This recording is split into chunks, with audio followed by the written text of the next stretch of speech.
By sunrise in 1933, in a mill town tucked into the folds of Pennsylvania coal country, the sheriff walked into the telephone exchange with a crowbar and a sense of dread he would later refuse to explain. The storm that had moved through the valley the night before had killed every line, every lamp, every electric bell from the church to the schoolhouse, but neighbors swore they could still see a faint amber glow through the frosted window of the exchange long after midnight, even as their own homes sat dark and cold. When the sheriff finally pried the door open that morning, the air inside smelled like warm copper and dust that had settled too fast. The operator's headset was still draped across the desk, faintly warm to the touch. Her chair was pushed back at an angle, as if she had stood quickly to reach for something just out of sight, but the floor between the door and her station was thick with dust fine enough to hold a shoe print, and there were none. Her name was Evelyn Marsh. She was 23 years old, steady and precise, the kind of young woman people trusted to work the graveyard shift alone. She lived with her mother and younger brother in a narrow wood-frame house, 2 streets over from the exchange. Every night she walked the same path, crossing the footbridge over the culvert, cutting through the alley behind the grain store, arriving at the exchange at 10 minutes to midnight. Her mother would watch from the porch until Evelyn turned the corner. That was the routine. That was what people in that part of Pennsylvania still remember when they talk about the spring of 1933 and what came after. The storm rolled in just before 11. It was the kind of storm that makes the air taste metallic and heavy, the kind that splits open the sky and leaves livestock cowering in the corners of barns. Lightning hit the transformer on the hill above town at 11:47. Witnesses heard the crack and saw the flash light up the valley like midday. Every light in town went black. Every phone went dead. Every shop window, every porch lamp, every bulb strung above the mill office, all of it snuffed out in the same instant, except somehow the switchboard inside the exchange kept glowing. Tiny amber lamps flickering in neat rows, barely visible through the rain-streaked glass, but visible enough for 3 different people to swear later that they saw them. At 1:15 midnight, a man named Harold Finch, who lived above the hardware store, picked up his phone out of habit. He did not expect it to work. The line crackled, wet and strange, but then a voice came through, calm and clear. "Operator, which line, please?" He asked for the mill foreman's house. The line clicked. A moment of silence. Then the foreman's wife answered, her voice brittle with nerves. They spoke for less than a minute. When the call ended, Harold hung up and sat in the dark, staring at the receiver. He told the sheriff later that the operator's voice had sounded like Evelyn, but distant, like she was speaking from the bottom of a well. 2 other calls went through that night. One at 12:32, one at 12:51, both logged in Evelyn's handwriting in the call ledger on her desk. Names, times, line numbers, all written in her neat slanted script. But by the time those entries were made, Evelyn had already been missing for hours. The sheriff found the ledger open when he entered the exchange that morning. The last entry read, H. Finch to mill foreman, 12:15 a.m. Below it, in the same hand, A. Keller to parish office, 12:32 a.m. And below that, M. Driscoll to county line, 12:51 a.m. All 3 calls had gone through. All 3 had been answered. But nobody had seen Evelyn Marsh since 11:40, when the baker's son passed the exchange on his way home from closing the ovens and saw her through the window, seated at the board, adjusting her headset as the first drops of rain began to fall. The sheriff stood in that small, dim room and felt the hair rise on the back of his neck. The headset was still faintly warm where it touched the desk. The chair was angled away as if she had stood to leave in the middle of something. But the floor showed no trace of movement, no boot prints, no scuff marks, no disturbance in the dust that had settled during the storm. The door had been locked from the inside. The single window was latched tight, its frame swollen shut from years of damp Pennsylvania winters. There was no other way in or out. Men in that town still won't say out loud what they think happened in the exchange that night, but they remember the search that followed. They remember the way the older women crossed themselves when they walked past the building. They remember that nobody wanted to work the overnight shift after that, not for any amount of money, and the company had to bring in a replacement from 2 counties over who didn't know the story yet. And they remember the calls, logged in Evelyn's handwriting, time-stamped after she was already gone, that nobody in Pennsylvania has ever been able to explain. The storm had knocked out the transformer. The lines were dead. The whole valley sat in darkness until the repair crew arrived at dawn. But 3 calls had gone through. 3 voices had heard the operator ask, calm and steady, which line they needed.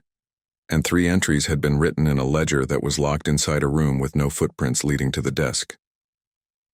Evelyn's mother waited on the porch that morning, the way she always did. When her daughter didn't come home by sunrise, she walked to the exchange herself. The sheriff met her at the door and told her not to go inside. She never did. But she stood on that corner for hours, staring at the frosted window, waiting for movement that never came. People in Pennsylvania still remember the sound she made when the sheriff finally told her there was no trace, no sign, no explanation at all. By midday, the whole town knew. Evelyn Marsh had vanished from a locked room during a storm that had killed every light and every line in the valley, except hers. Somehow, impossibly, hers had stayed alive. The exchange sat at the edge of the commercial block, a narrow brick building wedged between the post office and a shuttered tobacco shop that hadn't opened in years. It had 1 door, 1 window, and a single room inside barely wide enough for the switchboard, a desk, a chair, and a small potbelly stove that Evelyn kept burning through the cold months. The company had installed the board in 1929, when the mill expanded and the town grew enough to need round-the-clock service. Before that, calls only went through during daylight hours, but the mill ran 3 shifts, and men working graveyard needed to reach home, needed to call the doctor, needed to report accidents or broken equipment, so the company hired Evelyn, trained her in 2 weeks, and gave her the night shift because she was reliable and didn't scare easy. She had worked alone in that building for nearly 4 years. She knew every voice on every line. She knew who called late because they were worried and who called late because they were drunk. She knew the sound of the wind against the brick and the way the stove ticked when the fire burned low. She knew the building's rhythms the way a person knows their own heartbeat. And she had never, not once, missed a shift or left early, or failed to lock the door behind her when she walked home at dawn. The storm that came through on the night she vanished was not unusual for Pennsylvania in early spring. Heavy, electric, full of wind that bent the trees and sent loose shingles skittering down the streets. But it moved fast, the way storms do in that part of the state, and by 2 in the morning the rain had stopped and the air had gone still and cold. The silence that followed felt wrong to the people who were awake to hear it. It was too complete, too thick, like the valley had been emptied out and covered over with something that didn't belong. When the repair crew arrived at dawn to fix the transformer, they found the whole system dead. Poles down, wires tangled in the mud, insulators cracked from the lightning strike. They told the sheriff it would take days to restore full service. But when he mentioned the calls that had gone through during the storm, the crew chief went quiet. He looked at the foreman. The foreman looked at the ground. Nobody said anything for a long time. Finally, the crew chief told the sheriff that if the transformer had blown at 11:47, there was no way, no possible way, that any call could have connected after that. Not in that town, not on that grid. But 3 people had heard the operator's voice. 3 calls had been logged. And the ledger sat open on the desk, ink still faintly damp on the last entry, written in a hand that everyone in town recognized as Evelyn's. Old hands in Pennsylvania still tell the younger ones, "You don't work that building alone after midnight." Not anymore. Not since 1933. The company tried for a while. They brought in replacements, trained them, paid them double. But none of them lasted more than a week. They all said the same thing. The air felt wrong inside. The headset felt warm even when it had been sitting untouched for hours, and sometimes, late in the shift, they would hear a faint crackling on the line, like someone breathing, like someone waiting. By 1935, the exchange had been moved to a new building on the other side of town. The old brick structure was sold, then resold, then left empty. Nobody wanted it. Nobody wanted to be inside after dark. The door was boarded up. The window was covered. But people walking past on certain nights when the air turns heavy and the sky flickers with distant lightning, still say they see a faint amber glow through the cracks in the boards. flickering in neat rows, like a switchboard that refuses to go dark. The search began within hours of the sheriff's discovery, but the timeline had already turned strange by then. The baker's son, Thomas Weir, told the sheriff he had seen Evelyn through the exchange window at 11:40 the night before, seated at the board with her headset on, her hands resting on the switches. He had waved. She had not looked up. He thought nothing of it at the time. She was always focused during her shift, always listening for the next call. He went home, climbed the stairs to his room above the bakery, and fell asleep to the sound of rain hammering the roof. That was the last confirmed sighting of Evelyn Marsh by someone standing outside the building. But the calls kept coming. Harold Finch swore he heard her voice at 12:15, calm and clear, asking which line he needed. Anna Keller, the parish secretary, called at 12:32 to check if the priest had made it home through the storm. She told the sheriff later that the operator had answered immediately, her voice steady, professional, exactly the way Evelyn always sounded. And at 12:51, Michael Driscoll, a foreman at the mill, placed a call to the county line to report downed poles near the access road. The operator connected him without hesitation. He did not think to ask her name. He did not think to ask if she was all right, alone in that building during a storm that had split the sky open and killed the lights across the valley. He just assumed it was Evelyn, because it always was. By the time the sun came up and the sheriff unlocked the exchange, Evelyn had been gone for at least 7 hours, maybe longer. The room held no answers. The floor was undisturbed. The stove had burned out hours before, leaving only cold ash in the belly. The ledger sat open on the desk, 3 entries logged in her handwriting after the moment she should have been unreachable, and the headset, still faintly warm, still draped across the corner of the desk as if she had just set it down, sat in a room with no boot prints, no scuff marks, no sign that anyone had crossed the threshold since she had locked the door at midnight. "She was just here," the sheriff said to his deputy standing in the doorway. He said it twice, like he was trying to convince himself. The deputy did not answer. He was staring at the chair, angled away from the desk, and at the dust on the floor that should have been broken by movement, but was not. By mid-morning, a search party had formed. Men from the mill, neighbors from the streets around the exchange, the priest from the parish, the postmaster, the hardware store owner, all of them gathering in the alley behind the building with lanterns and heavy coats and the grim, silent understanding that something had gone wrong in a way they could not yet name. Evelyn's mother stood on the porch of her house 2 streets over, wrapped in a shawl, her face pale and still. Her younger brother sat on the steps beside her, staring at his hands. Neither of them spoke. They just waited, the way people wait when they already know the answer but cannot bear to hear it said out loud. The search began at the exchange and moved outward in widening circles. They checked the alley, the culvert, the footbridge Evelyn crossed every night on her way to work. They walked the route she always took, calling her name, checking doorways and sheds and empty storefronts. They found nothing. No sign of struggle. No torn fabric. No dropped glove or scattered coins or anything at all to suggest she had walked that path the night before. The ground was soft from the rain, and it should have held boot prints, but the only tracks they found were their own, made fresh that morning in the search. By noon, they had expanded the perimeter. They marked fence posts with strips of torn cloth so they would know which areas had been covered. They brought dogs, 2 hounds from a farm outside town, good tracking dogs that had found lost children and wandering drunks more times than anyone could count. The dogs were brought to the exchange first, led inside to sniff the chair, the headset, the coat Evelyn had left hanging on a peg by the door. The animals circled the room, noses low, tails stiff. Then both of them stopped at the same time, just inside the threshold, and refused to go farther. The handler tried to coax them forward. One of the dogs lay down flat on the floor and whined, low and continuous. The other backed out into the alley and would not return, even when the handler pulled hard on the lead. "They won't track her," the handler said, his voice tight. "They won't even try." The men standing in the alley exchanged glances but said nothing. They moved on without the dogs. By late afternoon, the search had taken on a desperate rhythm. They were no longer looking for Evelyn. They were looking for anything, a clue, a trace, a reason. They checked the post office, the tobacco shop, the grain store. They knocked on every door within 3 blocks of the exchange. Most people had been asleep during the storm.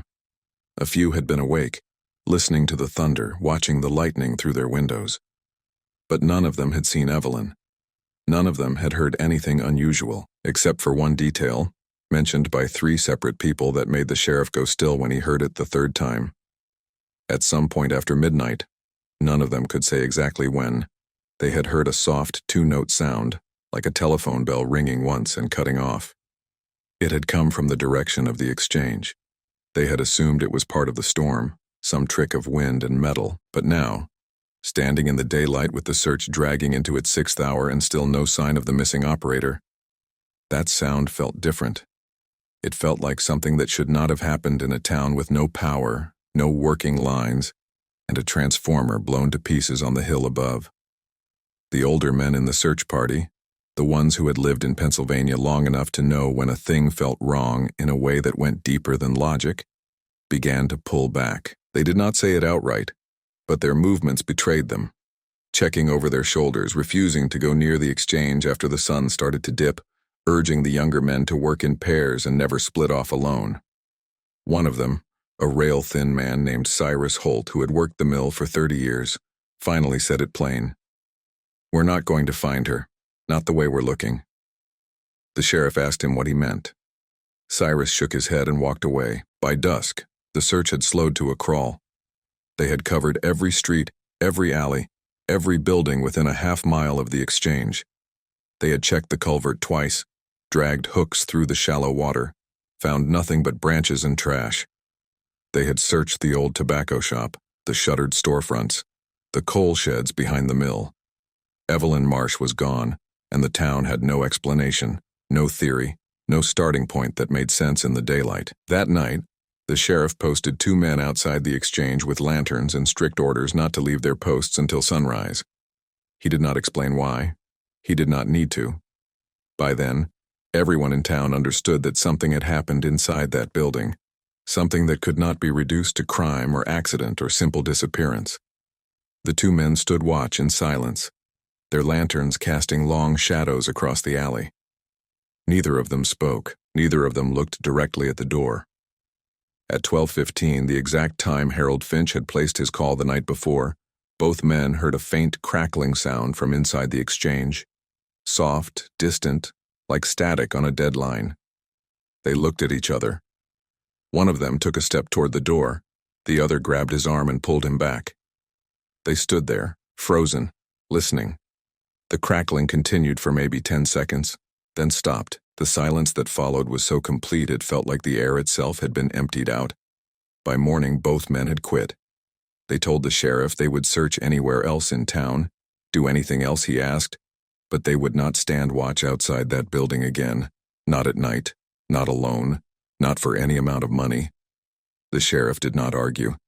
He knew better. People in Pennsylvania still remember the look on his face when he reassigned the posts and quietly made sure that no one, from that point forward, was ever asked to go near the exchange after dark. By the 3rd day, the search had become something else entirely. It was no longer a rescue operation. It was a grid, methodical and exhausting, that covered the same ground over and over because nobody knew where else to look. They walked shoulder to shoulder through the scrub fields beyond the mill. They checked the abandoned quarry on the north edge of town. They dragged the culvert a 2nd time, then a 3rd, hooks scraping over stone and silt and finding nothing but rusted cans and waterlogged wood. Women brought coffee and bread to the men working the search. The priest held a vigil at the parish and asked the congregation to pray for Evelyn's safe return, though his voice faltered on the word safe in a way that made people look down at their hands. Evelyn's mother did not attend the vigil. She stayed on her porch, wrapped in the same shawl, watching the street as if her daughter might walk around the corner at any moment and explain everything away. Her younger brother stopped going to school. He sat beside her in silence, his face hollow and gray. Neighbors brought food. Most of it went uneaten. The house felt like a place where time had stopped, where grief had not yet arrived because hope, thin and irrational, still held the door shut. On the 4th day, the sheriff returned to the exchange. He did not want to. He had avoided it since the morning he found the room empty. But the search had turned up nothing, and he was running out of places to look. He brought his deputy and the postmaster with him. 2 men, never one, as the older hands in Pennsylvania were already beginning to insist. They unlocked the door and stepped inside. The air smelled stale, metallic, like old pennies left in a drawer. The headset was still on the desk where the sheriff had last seen it. He reached out and touched it, half expecting it to be cold. It was not. It was faintly warm, the way it had been 4 days earlier, as if someone had just set it down and walked away. The deputy swore under his breath. The postmaster took a step back toward the door.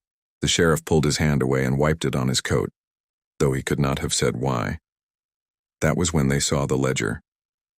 It was still open on the desk, the same page the sheriff had examined on the first morning. 3 entries in Evelyn's handwriting: Harold Finch at 12:15, Anna Keller at 12:32, Michael Driscoll at 12:51.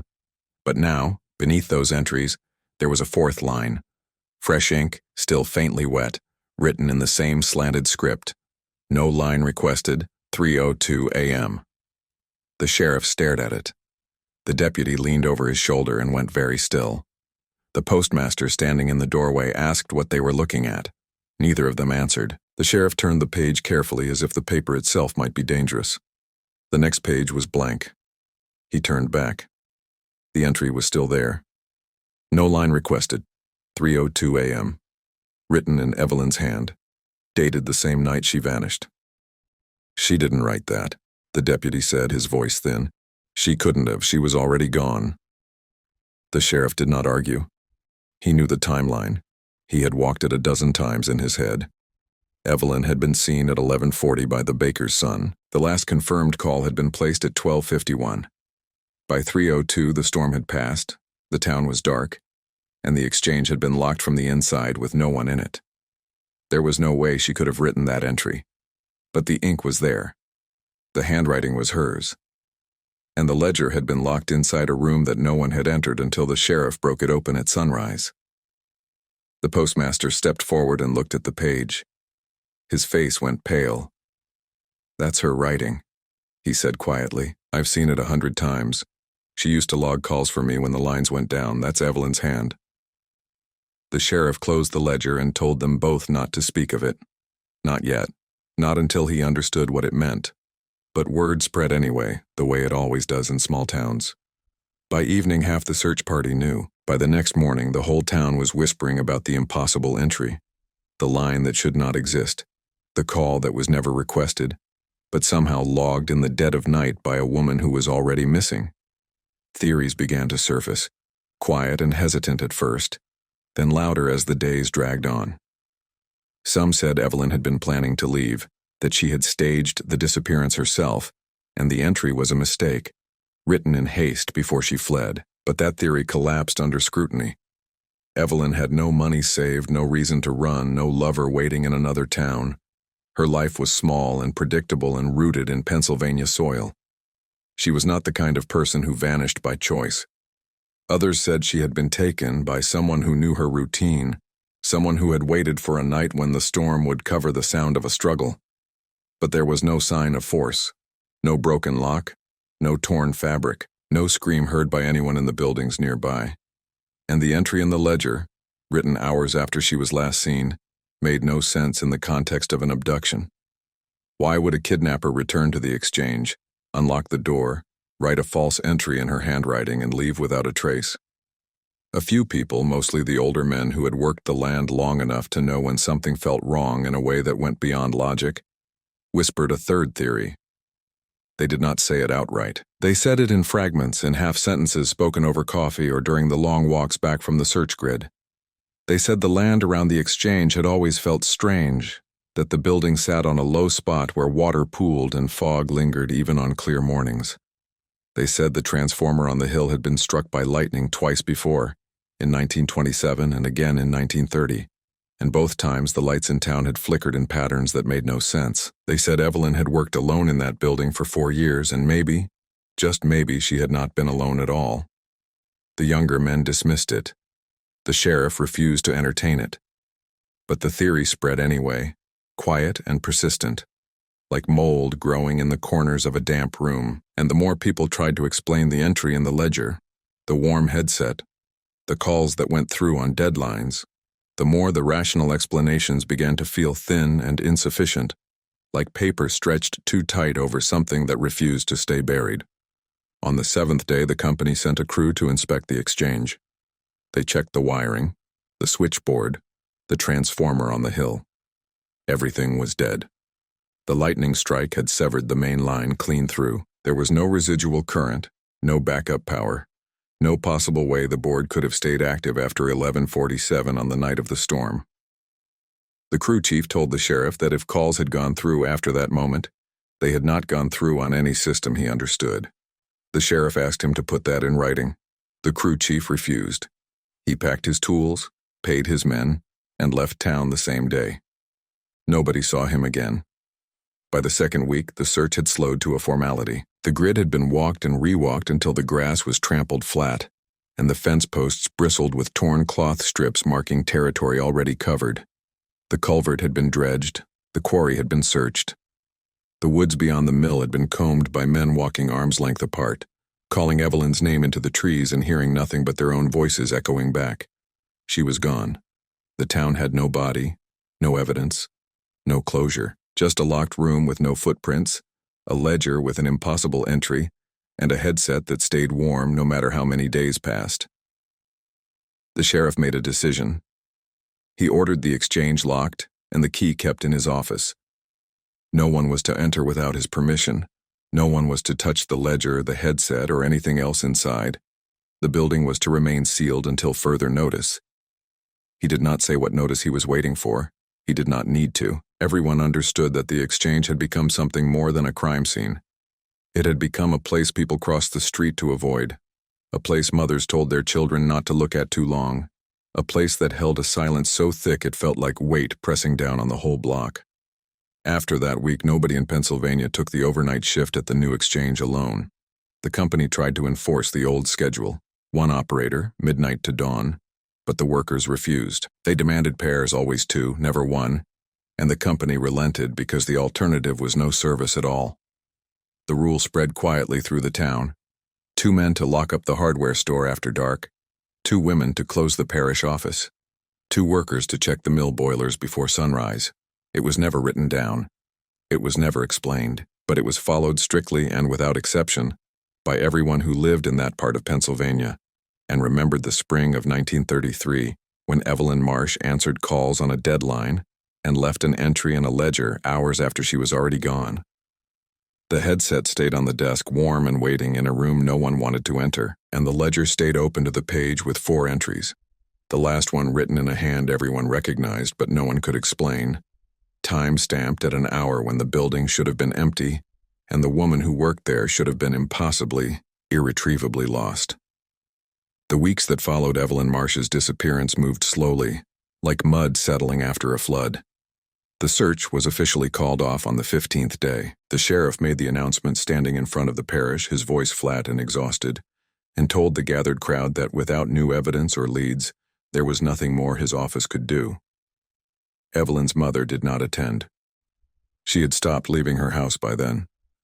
Neighbors brought food and firewood and left both on the porch without knocking. Her younger brother eventually went back to school, but he was different, quieter, hollowed out, the kind of quiet that comes from knowing something the other children do not. The exchange remained locked. The company made no move to reclaim the building or remove the equipment inside. The new exchange, built 2 blocks away in a rented storefront with wide windows and good light, operated with 2 people per shift, always. Even during the slow afternoon hours when calls were rare, the rule was never questioned. It was simply understood. People in Pennsylvania still follow it even now, decades later, though most of the workers no longer remember why the policy was put in place or what happened in 1933 to make it necessary. By the end of that first year, the old exchange had become a landmark of avoidance. Children were told not to play near it. Delivery men left parcels on the sidewalk rather than approach the door. The brick had always been dark, but now it seemed darker, like the building itself had absorbed the weight of what had happened inside and could not shake it off. The frosted window, once glowing faintly with amber light during Evelyn's shifts, stayed gray and opaque, but on certain nights when storms rolled through the valley and the air turned heavy with electricity, people walking past swore they saw a flicker behind the glass, brief and distant, like a switchboard lighting up one bulb at a time in the dark. No one reported it. No one investigated. The town had learned, in the months after Evelyn vanished, that some questions do not have answers, and some answers are worse than the silence. In 1937, a fire broke out in the tobacco shop next door. The flame spread quickly, consuming the old wood frame and threatening the post office on the other side. Firefighters worked through the night to contain it. The exchange, directly adjacent, should have caught fire too. But it did not. The brick stayed cold. The door stayed locked, and when the fire was finally put out and the crew walked past the exchange to check for damage, one of them, a young man new to the company who had moved to Pennsylvania from Ohio and did not know the history, tried the door handle. It turned easily under his hand, though the sheriff had locked it 4 years earlier and kept the only key in his desk drawer. The young man pushed the door open and stepped inside. The air smelled like burnt copper and dust. The headset was still on the desk, exactly where it had been left. He picked it up without thinking, held it for a moment, then dropped it with a sharp intake of breath. It was warm, not hot, not burning, but warm the way skin is warm, the way something alive feels when you touch it in the dark. He stumbled backward out of the building and refused to say what he had felt. But his hands shook for the rest of the shift, and he quit the fire company the following week. After that, the door was nailed shut. Boards were hammered across the frame, thick and overlapping, and the sheriff posted a notice declaring the building unsafe for entry. The notice stayed up for years, fading in the sun and rain, until the paper turned gray and illegible, but the boards remained. And the town, without discussing it openly, agreed that the exchange would stay sealed, forever, if necessary. By the 1940s, Evelyn Marsh had become a name spoken in whispers, a story told to newcomers as a warning rather than a tragedy. The details shifted slightly depending on who was telling it. Some said she had been taken by a drifter. Others said she had fled to another state and started over. A few insisted she had simply walked into the storm and never come back. But the core of the story stayed the same.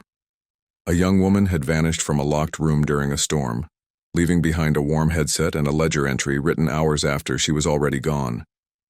And the town, in response, had changed the way it operated, the way it worked, the way it moved through the hours after midnight.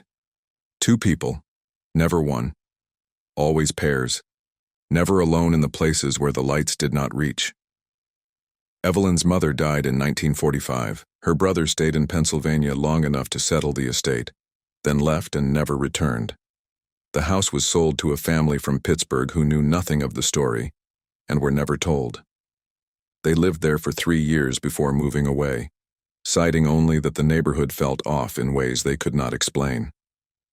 The house has changed hands 6 times since then. No one stays long. The exchange, however, remained. The brick darkened further with age. The boards across the door rotted and were replaced, then rotted again. The frosted window cracked in a winter freeze but did not shatter.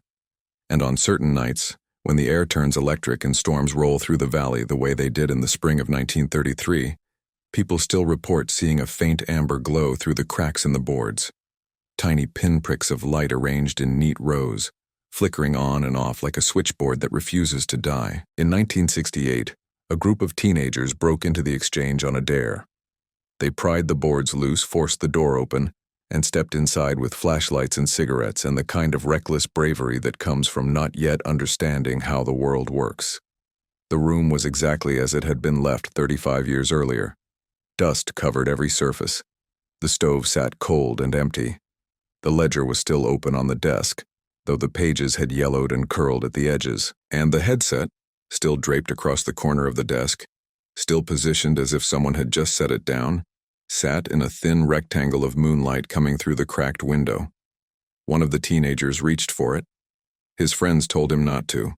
He ignored them, picked it up, held it in both hands. For a moment, nothing happened. Then he dropped it and staggered backward, his face pale, his breath coming fast and shallow. When his friends asked what was wrong, he shook his head and walked out of the building without looking back. He never told them what he felt. But he left Pennsylvania 2 years later and, according to people who still know his family, has never once returned, not even for funerals or weddings or the births of his own children. The exchange was sealed again after that night. This time, the town hired a contractor to brick up the door entirely, turning the entrance into a solid wall indistinguishable from the rest of the building. The window was covered with sheet metal, bolted in place, painted over.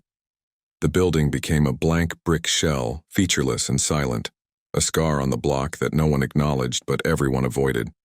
But the stories did not stop. In the 1980s, a man working late at the new exchange, built decades earlier and staffed around the clock by rotating pairs of operators, reported hearing a faint crackling on one of the old lines, a line that had been disconnected for years. He picked up the receiver. Static filled his ear, wet and thick, and then beneath it, a voice, calm, distant, asking which line was needed. He hung up immediately and reported it to his supervisor. The line was checked, tested, and found to be completely dead. No current running through it at all. The man requested a transfer to the day shift. It was granted without question. People in Pennsylvania still don't talk about the exchange openly, but they remember. The older generation tells the younger ones not to walk past that block alone after dark. New workers at the phone company are quietly informed, during their first week, that certain buildings in town have histories that are better left alone. Mothers tell their children not to stare at the old brick building on the corner, not to ask why the door is bricked up, not to wonder what happened there. And on storm nights, when the air turns heavy and lightning splits the sky the way it did in 1933, families stay indoors and keep their curtains drawn, because some things, once seen, cannot be unseen, and some lights should never be followed. The headset is still inside. No one has removed it. No one has entered the building to clear it out or demolish it or repurpose the space. It sits on the desk in the dark, waiting, in a room that has been sealed for decades but still, on certain nights, glows faintly through the cracks, as if someone inside is working the board, connecting calls on lines that no longer exist, answering voices that should not be calling. 3 versions of the story have survived in Pennsylvania. The first is human. Evelyn Marsh was taken by someone who knew her routine, someone who staged the scene to look impossible, someone who got away clean and left the town to wrestle with the aftermath. The second is natural. Evelyn suffered some kind of episode, medical, psychological, something that made her walk out into the storm and collapse somewhere the search parties never reached, her body claimed by the land and never recovered. The third version is the one nobody says out loud, the one that lives in the spaces between the other two, the one that explains the warm headset and the impossible ledger entry and the calls that went through on deadlines during a storm that killed every light in the valley. That version does not have a name. It does not need one. People in Pennsylvania know it when they see the flicker of amber light through the boarded window, when they hear the faint crackling on disconnected lines, when they feel the air turn cold and wrong near the old exchange after midnight.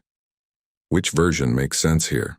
The human one, the natural one, or the impossible one nobody in Pennsylvania dares to say out loud?